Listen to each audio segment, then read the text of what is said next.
Hi everybody, welcome again to Champion Trading. We've just finished installing a new liquefier drive on this. It's a 500-gallon jacketed scrape agitated liquefier by Walker. New Baldor motor on here.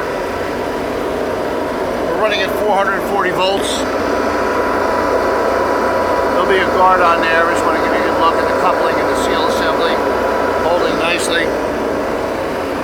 Quiet and smooth. 26 amps per leg is our draw at 440. Give you a look inside. We've got water in it for our test. Great agitation, just what we're looking for. The main shaft you see is the scraper. Liquefier, of course, in the base.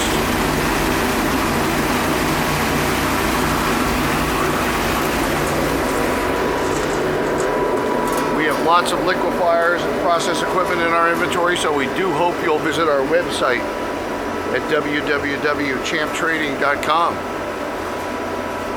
And we look forward to hearing from you. Thanks for joining us for this video today.